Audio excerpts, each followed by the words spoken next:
It is episode 175 of Recotopia. My name is Chris Atkinson, joined by Jeremy Scott. Hello, everybody.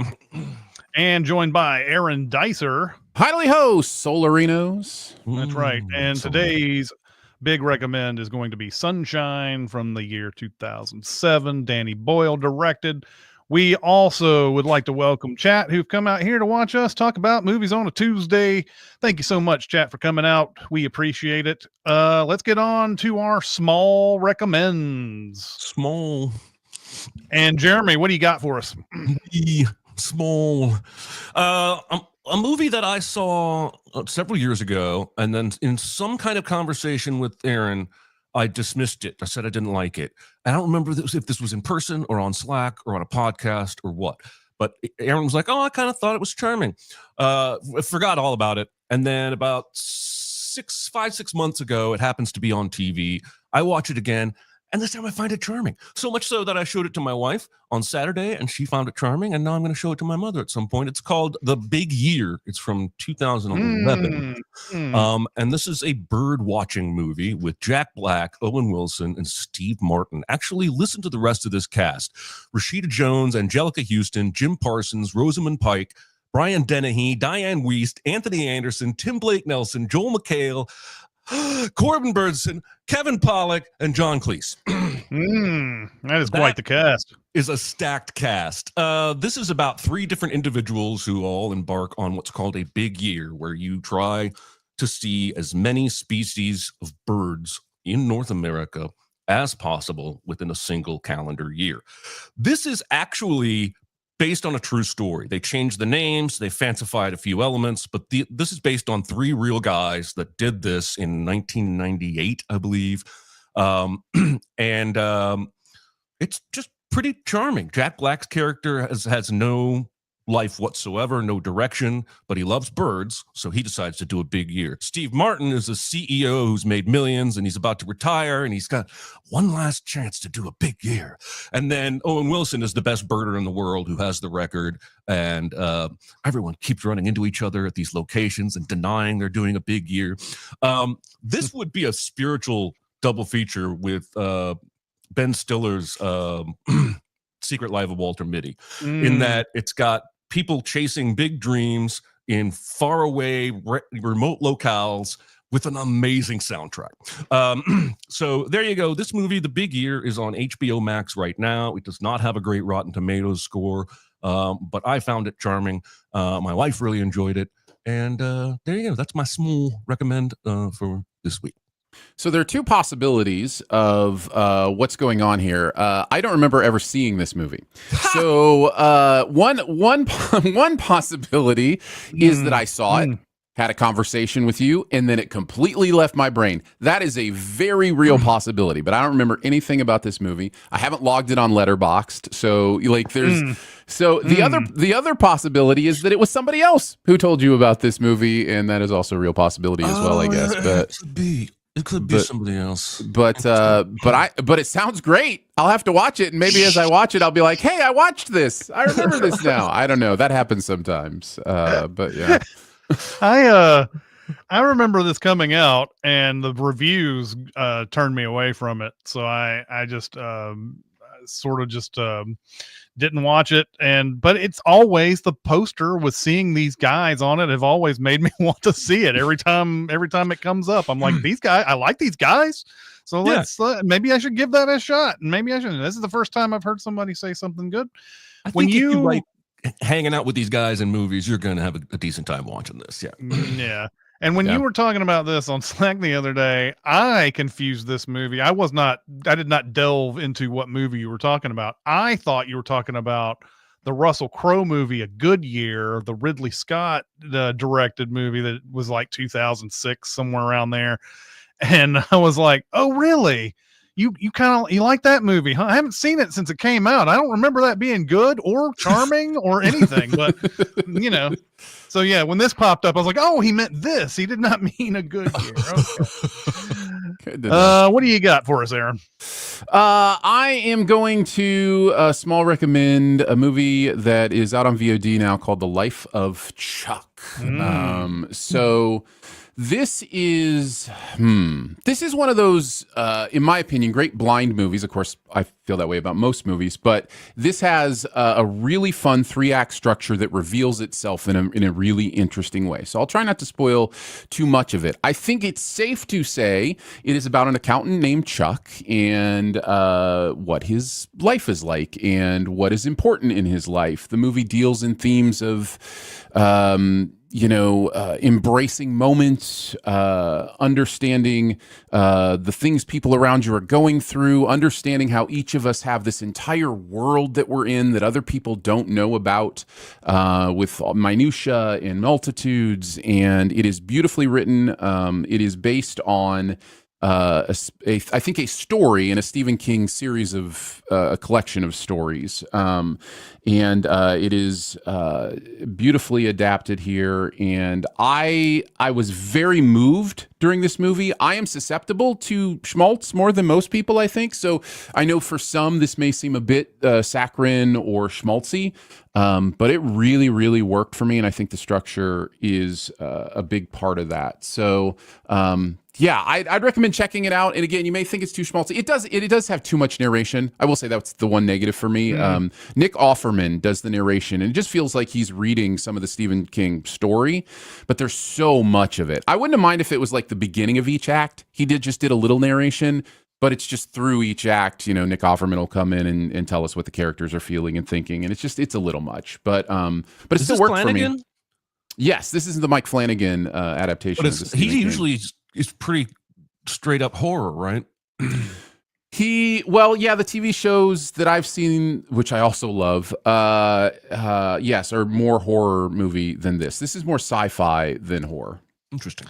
So he's also, it sounds like he's got kind of a relationship with Stephen King to this point where King is kind of like, giving him his blessing, so to speak, to do a lot of these things. I'm not sure how it all works. I'm sure Flanagan's just like, I like this Stephen King story, I'm going to do that one. And then he just does it. But maybe Stephen King is it kind of reminds me of the days of like when Frank Darabont was doing, all these Stephen King adaptations and everything. And Rob Reiner had a little run there too for a little bit. But I just found out there's a book movie club nearby where they read a book and then they watch the movie based on the book.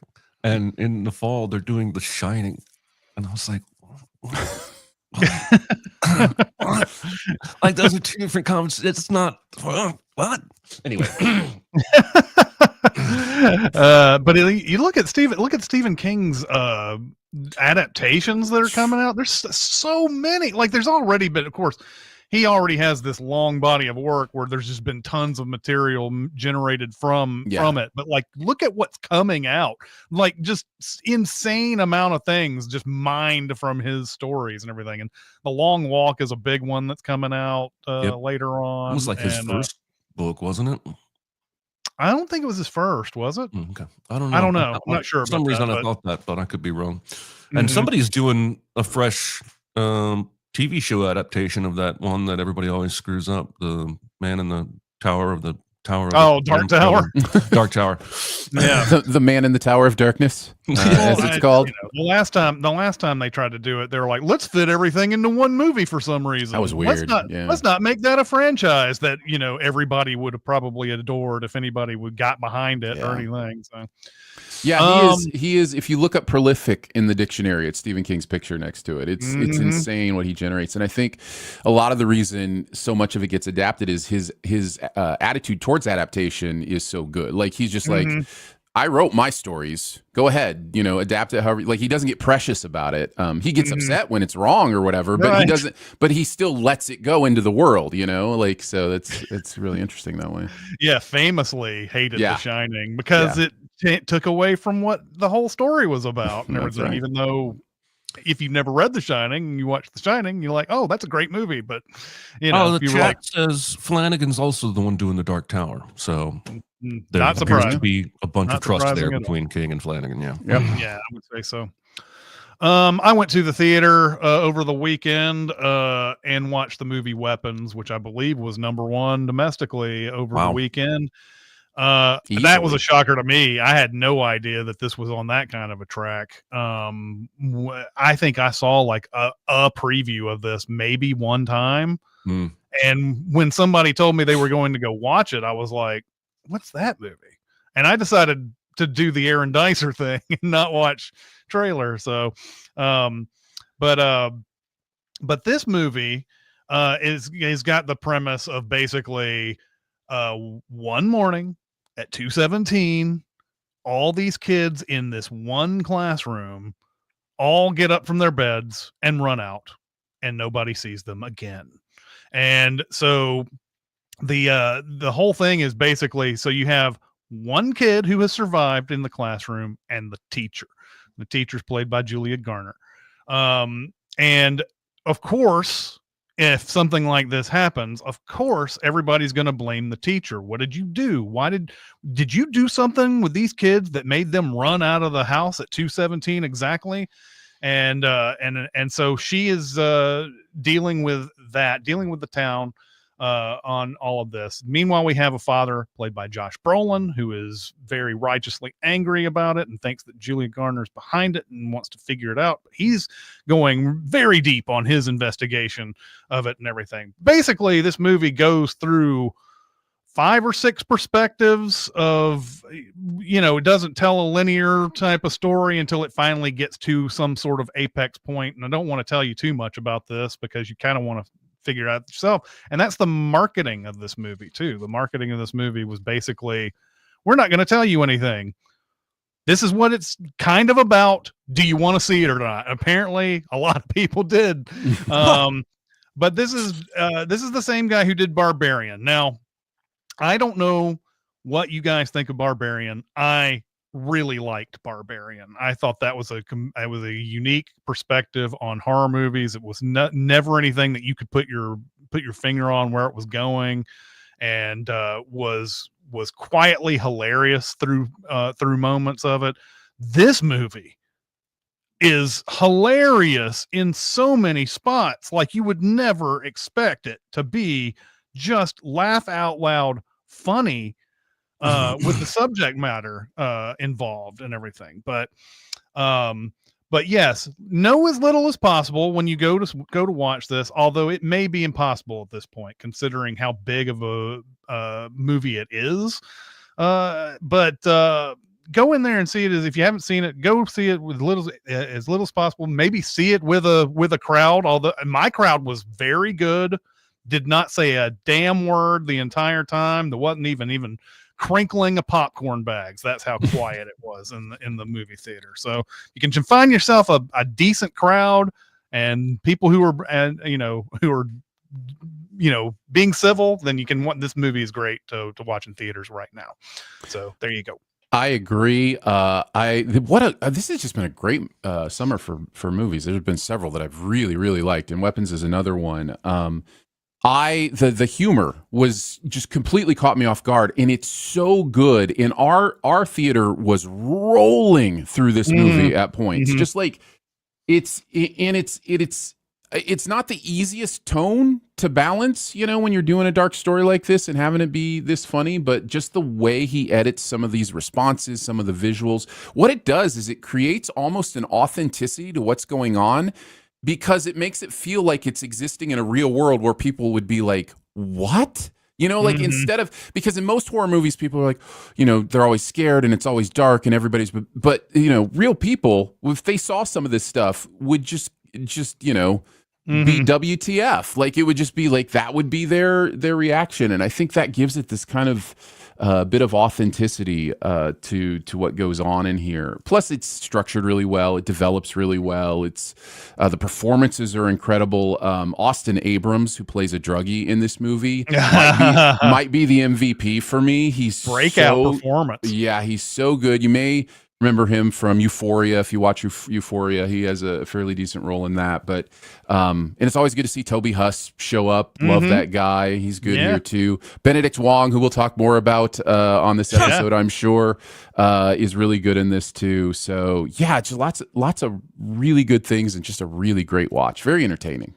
Yeah, Julia Garner is a great a great performance, and then there's I don't know if I even want to bother telling you who another great performance is in this because it might even tell you even more about what's going on in this movie. But fair. I will say this is very vague. There is a very one day I want to be able to talk about this openly. I think there's a near fatal plot flaw in this movie, but it's not nearly enough to make me start going, I don't like this movie. It's not anything like that, but it's something that I think in real life, quote unquote, this movie probably doesn't happen. Anyway. All right, well, let's get on to our big recommend, and it's Jeremy's big recommend. The movie is Sunshine. Jeremy, take it away. My headphones are making my hair look poofy. I love high concept science fiction movies. All right, here we go. We open on one of my favorite movie gimmicks, having the opening logo transition into the first shot of the film, or otherwise being manipulated to match the theme of the movie, like when Universal logo flooded the whole earth before Waterworld. Anyway, we open on the sun. Narration tells us the sun is dying and humanity faces extinction. 7 years ago, we are told, the Icarus project was sent on a mission to restart the sun, but was lost before reaching it. We don't know what happened to it. As we learn this is sort of a captain's log, we find out a second mission, the Icarus 2. I really wish they'd chosen a different name other than going with Icarus 2, because there's so much Icarus back and forthing in this movie. Icarus 2 is 16 months into its attempt to restart the sun. We then cut to the observation portal of the ship, where we learn they can change the shading on the window and that they are only able to look at the sun at about 1 or 2% of its true brightness. Cyril, who's played by Cliff Curtis, bumps it up from 2 to 3% and has a semi-religious experience in the sunlight, and this will be important later. He shares that experience with his fellow crew members over a meal. At the same meal, we learn that due to solar winds, they are about to lose the ability to send messages back to Earth. We then see Robert Capa, played by Cillian Murphy, send a message to his parents. Next, we see Michelle Yeoh's character, Corazon, which means heart in Spanish, or I think, interrupting Kaneda's light meditation in the observation room to deliver a report that the ship has plenty of oxygen supply. They muse about the original Icarus project and how it could not have been oxygen that led to their demise. But then everyone has to break up a fight between Chris Evans's Mace and Kappa, because Kappa took over an hour sending his messages, and now the solar winds are too high for Mace to send his own final messages. And I feel like a probably doomed to die mission to restart the sun should have more than one video camera to record messages to send to Earth. Mace has a psych session after this with Cyril, who is the ship's psychiatrist. He is sentenced to 2 hours in the Earth room and a haircut. The Earth room is basically a Star Trek holodeck you can't interact with. He enjoys his time watching waves and then goes and, quote unquote, apologizes to Kappa. Late at night, Kaneda watches captain's logs from the original Icarus, and we see Mark Strong's Pinbacker, the captain of that vessel, relaying a story about a space mishap. Mace, while fixing something, drops a wrench into super cold water, and when he reaches in to get the wrench, he hurts his arm. Then everyone gathers in the observation room to watch Mercury pass across the sun. Everyone is properly awed and mesmerized. Next, we see Harvey stick his face into a glowy green laser thing and then inform the rest of the crew that he heard a message while doing maintenance on the comms equipment, though Mace jokes that Harvey likes to listen to space music. It seems the metal content of Mercury acted as an antenna and boosted a signal, so they listened to it. It's the original Icarus One's distress beacon. And when they plot the course to the signal, it's remarkably close to their own trajectory toward the sun. They debate a bit, but decide ultimately to adjust course and investigate the Icarus One, more to get the unused payload than to save people, because 2 payloads is better than 1. The ultimate decision here is made by Kappa, after the captain, Kaneda, and others defer to his expertise.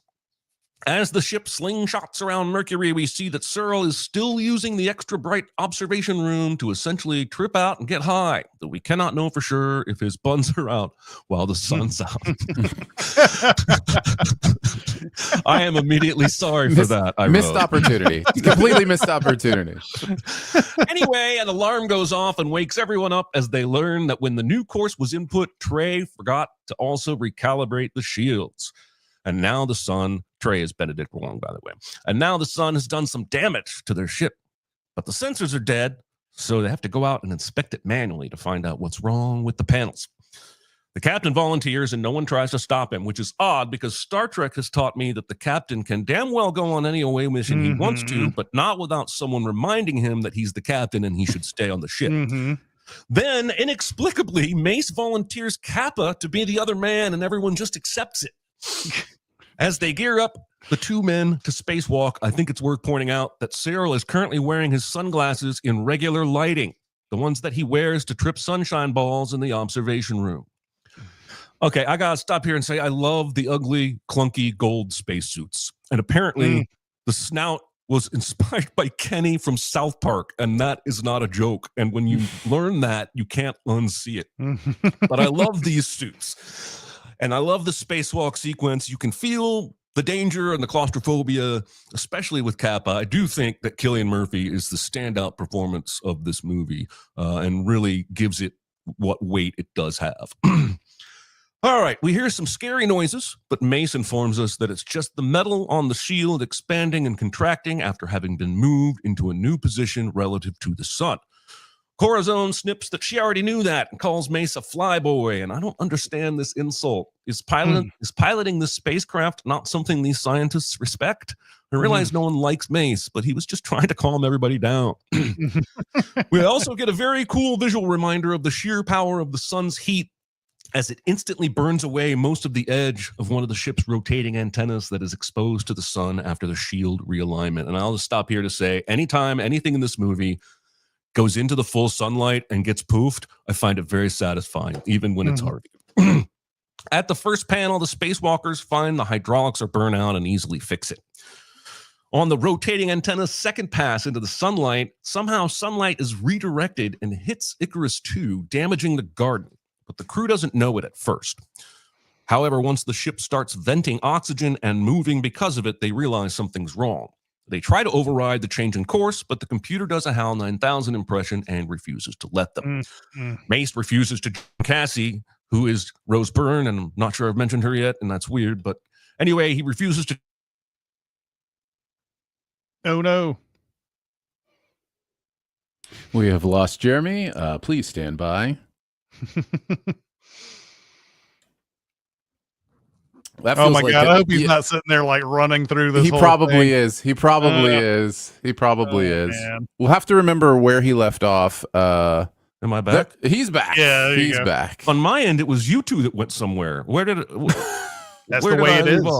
Yeah, that's the way it is. There was a solar flare. Yeah, there was a solar flare. Okay, so how far back do I need to go? I don't know. Yeah, it was garden fire, I believe, is the thing. And you were about to mention Rose Byrne, and you said, I don't know why we haven't mentioned her yet. And then that was pretty much so. Mace refuses to join Rose Byrne's Cassie in overriding the computer, and ultimately the spacewalking captain agrees that he and Kappa are expendable, and the ship and its interior crew should do everything they can to protect the payload, not save them. Cassie is horrified at Mace, but it's only because she's not thinking clearly right now, I'm pretty sure. Corazon, who raced down to her garden to try and save it, collapses and sobs as the crew flood it with more oxygen to burn it out faster. Kaneda and Kappa keep working on the open panels.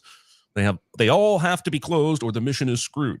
With only one left to repair, Kaneda orders Kappa back to the airlock so at least one of them can be saved.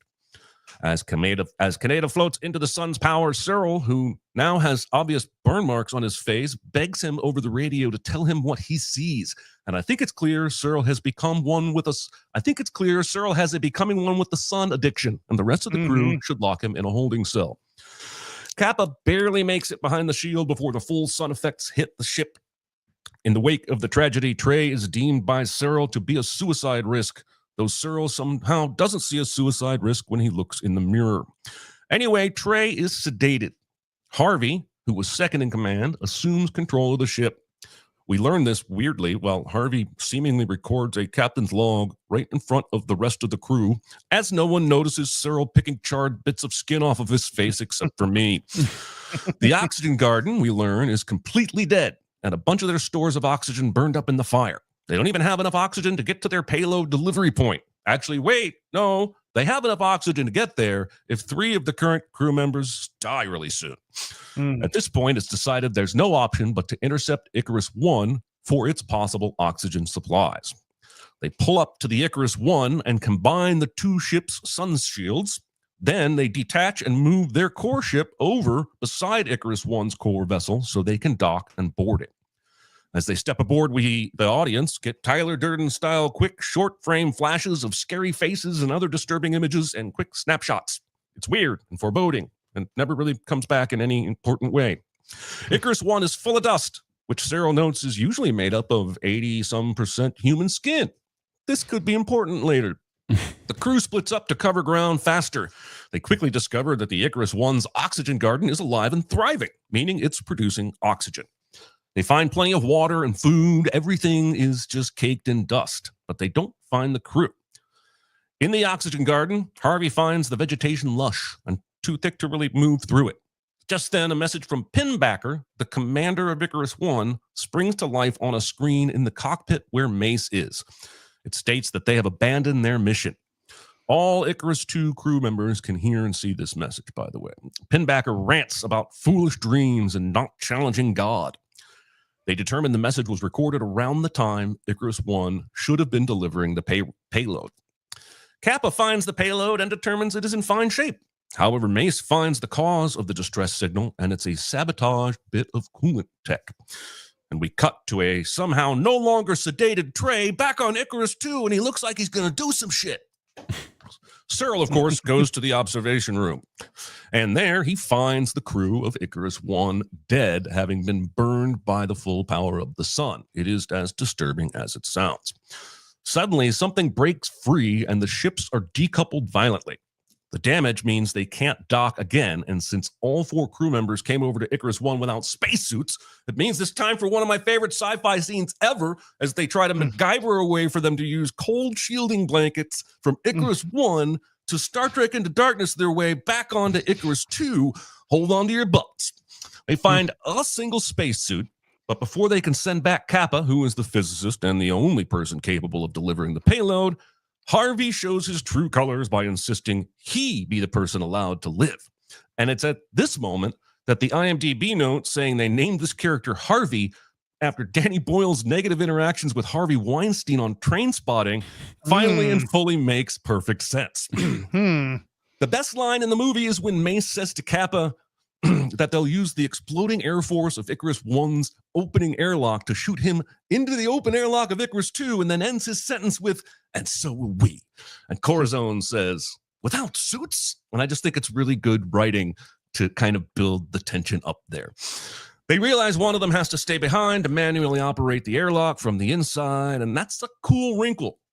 But I wonder why Kappa can't open the airlock from the inside since he's in a spacesuit. But anyway, it ends up not being anywhere near that easy.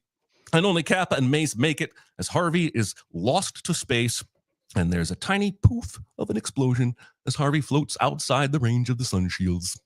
Mace, who was only wrapped in space blankets, has a lot of freeze damage on his person, particularly his hand. Cyril, now alone aboard Icarus 1, goes to his happy place, the observation room, where he puts on his glasses and allows himself to be obliterated with the rest of Icarus 1 as the ship enters direct sunlight.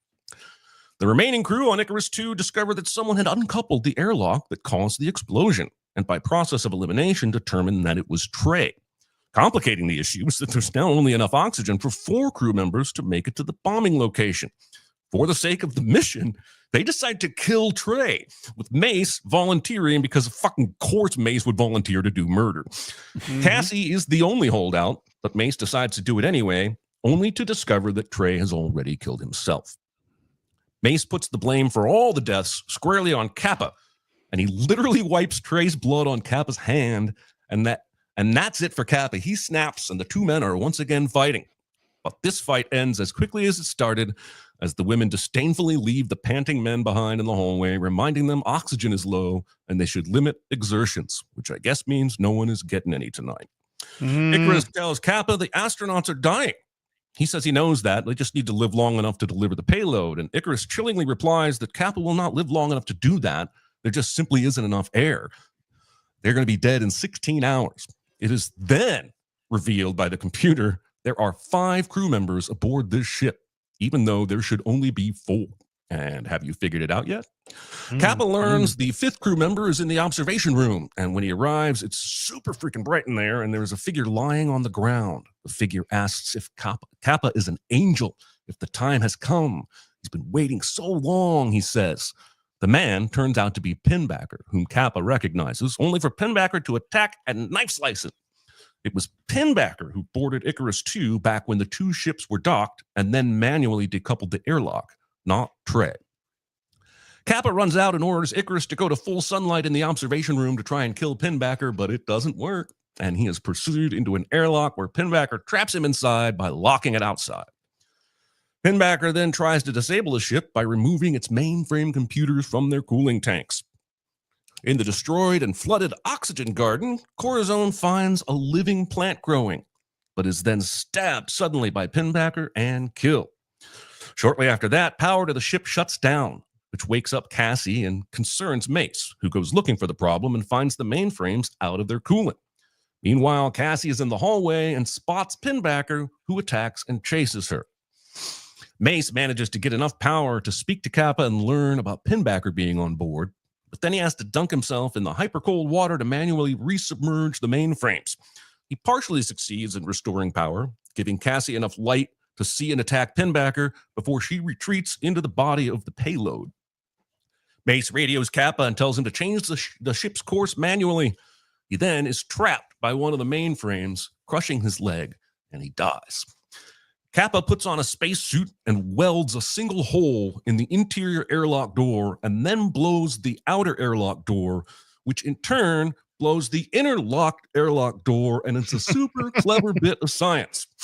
Kappa is now free, but still in a cumbersome spacesuit. He gets the payload ready to be deployed and starts the countdown.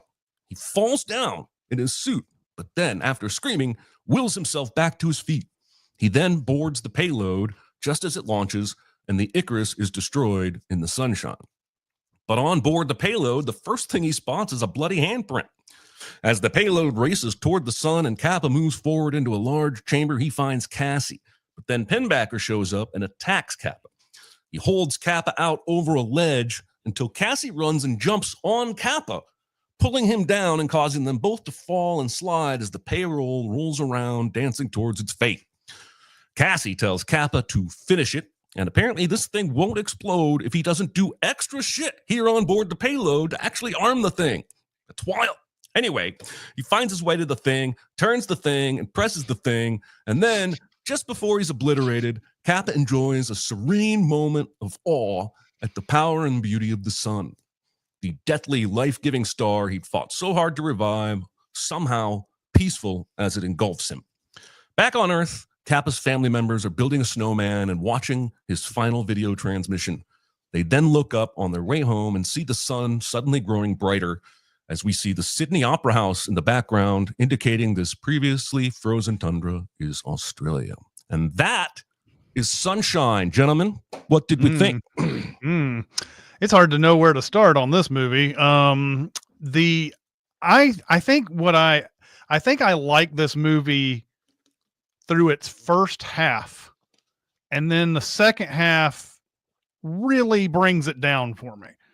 I don't remember feeling this way when I watched it the first time, but when it becomes Mark Strong and, and he's like a weird entity that's been out there living for 7 years and all of that part starts to lose me quite a bit, because the very first half of this movie is them solving problems and making mistakes and things like that, and then solving what to do once the mistake is made. And that is the type of stuff that I just love about really good sci-fi movies, is when they are talking about these type of things and trying to solve problems in space. It's that Martian stuff that we love so much. But when it becomes the Mark Strong show towards the end, Danny Boyle does this thing where it's like, I understand that we need to make this an otherworldly creature or once was human or whatever, but there's so much like cutting to like, not only like it's someone at this angle and then they cut like to that same person on a different angle, like they just reversed it or whatever. And there's all sorts of just weird like close-ups and darkness and everything to basically get, this is a confusing moment in the movie, guys. We're going to have to make it just as confusing when we edit it, which I never have understood that philosophy at all. So I love everything up until the point where Mark Strong and I love Mark Strong, don't get me wrong. But it's just one of those things where I feel like the movie starts to lose me a little bit at that point. I watched this movie, first normally, but I had the Blu-ray and it has two different commentaries on it. One is Danny Boyle and one is the scientific advisor that's on this thing. His name is Dr. Brian Cox. And I take it, I could be completely wrong, but he feels like a UK version of Neil deGrasse Tyson. He's definitely a physicist, but he kind of explains things and whatnot. And one of the most fascinating things about this movie isn't in the movie. And they gave him they asked him, okay, so here's the story. This story is set in 2057.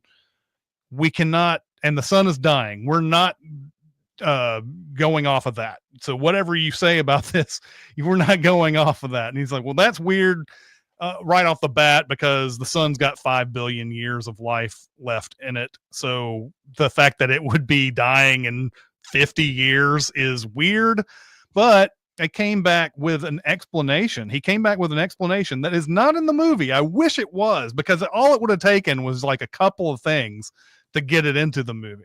And they start talking about these things called cue balls, the literal cue with balls after that. And they're talking about these things are floating around in space. They're still in theory. And even in this commentary, which was back in 2007, he was like, we built this thing called CERN. We're going to figure out what these cue balls are. I guarantee it in like 3 or 4 years or whatever. I don't think they have.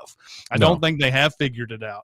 But these cue balls apparently have the ability, in theory, to float around in space and then go into a star and cause all this gamma radiation to come off of it. And the idea was, the story that he's got in his head is, maybe one of these cue balls went into the sun, and that's why the sun is dying now. And so that's why they're going into the sun to blow up this cue ball. But they never say it. They basically say, well, we're just gonna set off a nuke, and the nuke is gonna start the sun back up, and that's what you get with that. So anyway, the commentary on that is fascinating. Anytime a scientific advisor gets on there and he's talked about all the things that he's like, yeah, this is wrong. I can't, there are some things that are wrong. There's some things that I saw in the script that I didn't see. And then they had an early thing with Danny Boyle saying you have to have that balance between too sciencey and then entertaining at the same. You need to have something that people will want to watch. So understood on that. And it was one of the fun facts in there was when they were in the first Icarus, the fact that they say it's negative 273 degrees or whatever, which is absolute zero. Apparently the universe itself can't be negative 273. It's negative 270. There's still enough radiation that there's 3 degrees warmer than that. So the ship itself could not be negative 273. And he was going on about that. I thought that was interesting. The hubris of calling a ship Icarus, like, do we want to call any ship Titanic anymore or Titan anymore at this point, considering what's happened with that Icarus? Yeah. And that was another interesting thing that Dr. Brian Cox talked about towards the end of this commentary. He was saying the exact thing that I was saying, only he liked the idea that they called it Icarus because the story of Icarus is how his father told him not to go too close to the sun, and he didn't listen, and that's the reason why things didn't work. And he's like, I think that it works for the story because, you know, these people are supposed to follow the advice and the science and everything, and they still don't. You can see, you know, Cliff Curtis at the very beginning, he's enamored with the sun. He doesn't care about anything else other than the sun and what it looks like and all that stuff. And they don't, but his argument falls apart too, even almost to his own admission. He doesn't quite say it. He's like, they still follow Kappa's advice and go after that other payload. So they do follow the science there, and they still met, you know, the mission still gets, it goes irreversibly bad at that point. But anyway, yes, movie is fantastic for the first hour, and I think after Mark Strong shows up, I'm a little less engaged in it, and that's fair. That's all I got to say. That's fair. I agree. That is fair. Also wrong. The entire movie is amazing. I love this movie so much. I actually do see the point Chris is making. However, for me, it adds an element to this movie that is supernatural, if you will, like this idea that it's not just about the science, that it's also about the humanity and the mystery of what it means to be human and those kind of things. I do think, I wonder if they shot Mark Strong like that because they wanted to not only give a sense that he is almost becoming demonic in some ways, but also because they're trying to hide some of the practical effects, the skin work, that kind of stuff. And, it didn't, it's hard to get that stuff exactly right and have it not look like, a B movie sometimes. And so I wonder if some of the editing has to do with that.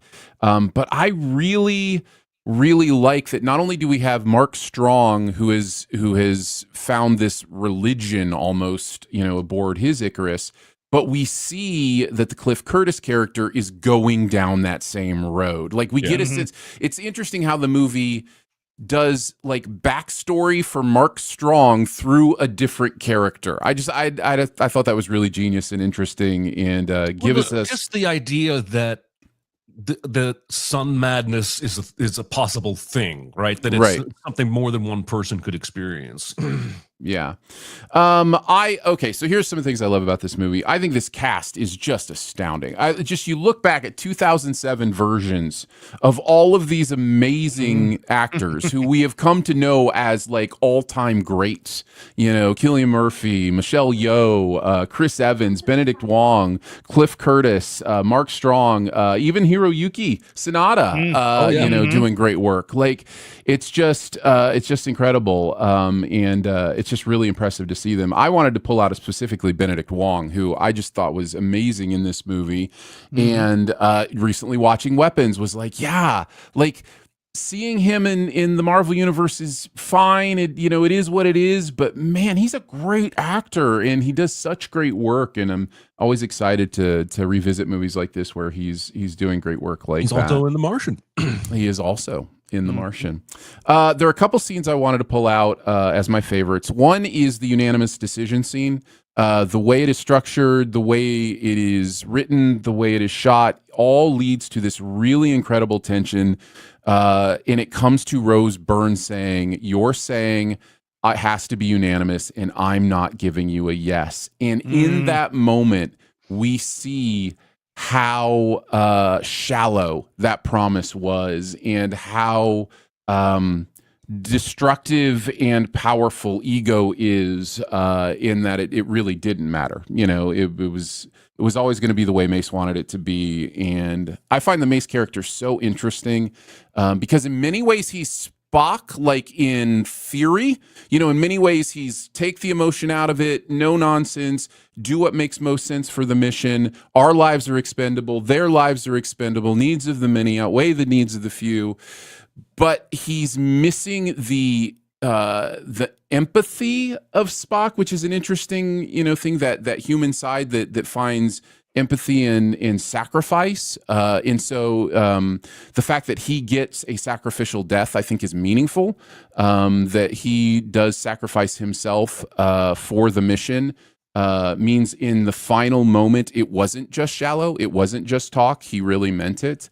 I do find it weird that it almost froze his hand off, but he was able to swim in it for, so many seconds. That I mean, didn't the make sense hand to me. scene is clearly foreshadowing that the water is cold and can kill you if you spend too much time in it. But yeah, his hand is only in there for like a second and a half, and then later he's fully submerged like 3 different times. Yeah, for a minute. Yeah. Hey, maybe it's just not as cold later on. It's possible. That's what happens when you take the super hot conductors out of there. It gets warmer somehow. Right? So also, since we're just sitting that scene, why are the manual releases under the water when those are up? Why wouldn't those manual releases be out of the water? That's just poor design. Somebody's not thinking ahead. Anyways, the other scene I wanted to bring up was the 5th crew member scene. That reveal, I think, is really expertly handled. Yeah. The audience is going to come to that revelation on their own at different points along that journey, and I think they know that. But for it to reveal itself in that way to the character, we get to live it with that character, whether we already know it or not. We get to live the experience they're having through the way that it's structured and the way that it's shot. I just think that's really, really beautiful. I had the same point as you did, Chris, about naming it Icarus. Like, it's just, why do we do this? Titanic, Titan, Icarus 2. It's just, it's wild. And that onboard computer really likes to hold things back until it's plot relevant, doesn't she? And we don't ever get the sense that she's like a Hal or anything like that. It's just that that's when the voice comes on, is like, I wonder what's going on. And then the computer comes on and says, well, there's this. And you're like, what do you mean by this? And it's like, and then they're like, oh, I've been holding this from you this whole time. Sorry. Whoopsies. I like the relationship between Captain America and Oppenheimer. I think they are, I think it's, we're drawn to understanding their battle between each other, their conflict, and then I think it makes that moment where he's trapped in Mace is trying to get the coolant, the stuff back in the coolant. It makes that even more powerful. I like that. I was watching the end credits. Sometimes I'll just kind of let the end credits roll, just as I'm kind of thinking and that kind of stuff, and it eventually fades out till it's just the distress signal from Icarus 1 is just the only sound you hear over the credits. And it got me thinking something I'd never thought before, which was Pinbacker purposely sent out a distress signal in case anyone came so that he could destroy them too. Now, I'm not saying that's textual in the movie, but it got me thinking, like, that's an interesting thought that distress signal is even being sent, because you'd think Pinbacker would be like, this is our destiny, we don't need saved, but he may purposefully want that left on just in case, another crew comes. Well, and maybe he does say everything he says in this movie is cryptic as hell, but he does say something about, are you the one I'm supposed to be waiting for someone to tell me it's time. Yeah. So maybe the distress signal is like his way of trying to draw that entity to him. Sure. Yeah. I don't know that there'd be any way for him to know an Icarus 2 had been sent. No. Well, and also there's no way of knowing that they would divert their mission to go look for them. I mean, you're especially 7 years later and everything, but I guess it's worth a shot, right? Yeah, might as well. It was just an interesting thought that popped into my head, is like, why didn't he shut off the distress signal, or why did he purposely send it? And what might have those motivations been? And finally, I think it's worth debating, a fun little debate, post movie debate, if Mace was right. If they just should have carried on with the mission and not let this distraction, and if the 2 payload thing was not worth the risk, and because if they do it, things, they could have maybe gotten back to where they were going. The logic is sound on getting going and diverting the mission so that they can get 2 bombs. I totally get that logic, but you are also risking the only one you have to go get it. And so I think ultimately I'm on the side of just continue with the mission. Yeah, exactly.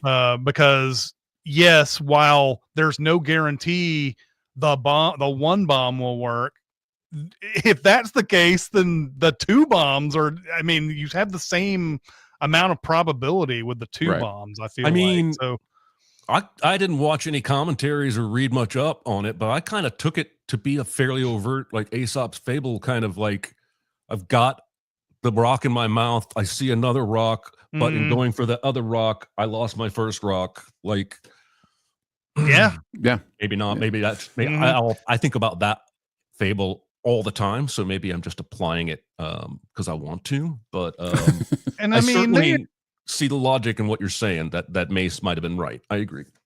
Yeah, I mean, I don't know if I can't remember if in the movie they're talking about possibly bringing other things from that first Icarus over to the second ship. Like they certainly could use that oxygen if they could find some way to get all the plants. I don't know how they would do that, but I don't know. That's a whole other movie that we're talking about now, where they go over to that ship to pick up more than just the bomb. Then I'm more on board with it. If it's like, we're not going to have enough oxygen to get to the sun, we need these plants, blah, blah, blah. Then it's not just about the bomb at that point, but I don't know. And that's why it makes sense after, right? Like after Benedict Wong makes the mistake and they fry all the plants and all that, like then it's, well, a no-brainer. We got to get over there to see if we can get the oxygen or whatever. Yeah. But the only reason that happened is because they diverted because of the extra payload. They'd still have all their plants if they didn't, do that. So yeah, it's an interesting thought, and I think an Icarus in the hand is worth two in the bush or whatever this is. So. Okay. Let's go to our super secret double feature. And I guess I'll start off with this one. I've got a pretty basic one, I believe. I hope I'm not taking yours, Aaron, but I actually recently saw this movie just last week. I revisited it because they had a 4K disc that came out, and I was like, I wonder if this movie is as bad as I remember. Anyway, the movie was not as bad as I remember. It was actually fairly decent, although still not great. But the double feature I have for this is Event Horizon from 1997. I actually was wondering if somebody was going to pick this movie. That's a good call. Yeah. That one is more about the whole mission is to go to a ship that disappeared or, crashed or whatever. They don't know what happened to it. And this crew that's on the ship is like specially made to salvage ships. But they also have Sam Neill, who built this like way to fold space-time and traverse the galaxy or whatever. And of course they run into a lot of Mark Strong type characters in Event Horizon because of it. And that's what immediately stuck out while I was watching this one, is that it's kind of got, I'd love to see this, whatever a full 2 hour, 10-minute version that Paul W.S. Anderson was making at the time. They decided not to give him the time because something about Titanic back in the day, Titanic, that Paramount didn't give him enough time because of Titanic. But apparently, like a few years later, when Paramount was like, hey, this movie's doing gangbusters on home video, let's make the 2 hour and 10, let's find all that old footage. And it's gone now, apparently. We never will find it. So the Event Horizon that we know is the Event Horizon we will always see until somebody finds film cans in Argentina or something. I don't know. So that's the one that I'm going with. I thought of that too. It's a great choice. Great choice. In fact, this is one of those movies where it feels like there's 100 great double features because there's so many movies about searching for something in space, finding something different, finding a mystery that you weren't expecting. I thought of this isn't my double feature, but I thought of Mission to Mars. De Palma's Mission to Mars feels like this in some ways. But I ended up going with the 2002 version of Solaris. I love this movie. Nice. I really dig this movie, and tonally it feels really on par with Sunshine. It also has a sun-based title, which I thought was neat. And so, yeah, but this is the George Clooney version, and deals with mystery and clones and all sorts of interesting things and interesting pondering questions once he goes on this journey. So, yeah. Good stuff. Have you ever seen the 3-hour Russian 1970s version of I this? haven't. I should. It's excellent. Good. But it's not like the Soderbergh version is. I mean, it's a little bit lesser, especially in time. It's sure. Lesser, Yeah. That one's an hour and a half, I think. But the original 70s one is phenomenal. That's a great choice. I love that choice. There you go. Good ones. I would have chosen Project Hail Mary, except it's not out yet. But that is literally about a man going to space because the sun is slowly dying, and having to solve problems once he gets out there. So yeah, I thought of Ad Astra as well. Another one that feels very similar. Yeah, it's a common story. Yeah. All right. Let's move on to what our next week's homework will be. It is Aaron's choice. So, Aaron, what are we watching next week? Okay, so I try to tie the movies together as I can. I think Valkyrie was 2008, Sunshine was 2007. So I looked through 2006. I figured I'd continue the count back in the years and see what I could find from 2006 that I think that I know I loved and really want to watch again.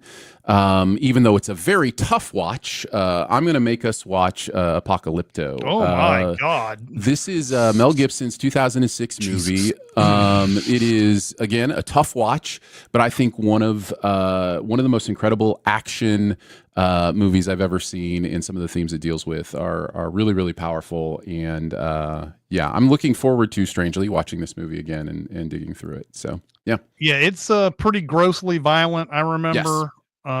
As is Mel Gibson's want to do. Yeah, exactly. I remember really liking this movie too. But it's perfect for this show, I think, because I don't think many people. It may have been a decent hit when it came out, but I don't think very many people really talk about it now, especially because Mel Gibson's kind of correct. Yep. Anyway, yeah, it's perfect. I haven't seen it since it came out. This will be it's good. All in like an ancient language too, like, right? Like, I think that was probably part of why it has never become like a household title or anything. A lot of people are like, I'm not going to watch fucking people speaking Incan or whatever. This is the movie where he came out with a trailer, and for like no reason at all, there's like a subliminal frame of Mel Gibson with this giant beard looking at the camera and staring at it, like with this weird look on his face while he's next to one of the extras or whatever in this movie. It just a blip comes up. So if you ever want to watch the trailer for this, it may still be in there. I'm not sure, but I'm looking forward to seeing this again, despite the fact that yes, Mel Gibson is not a great person. Yeah. All right. That's going to do it for this week. Chat, once again, thank you so much for coming out. Appreciate you so much for tolerating us and listening to us. Very much appreciate that. Next week is Apocalypto. We will see you next week. See ya. Bye, guys. Bye.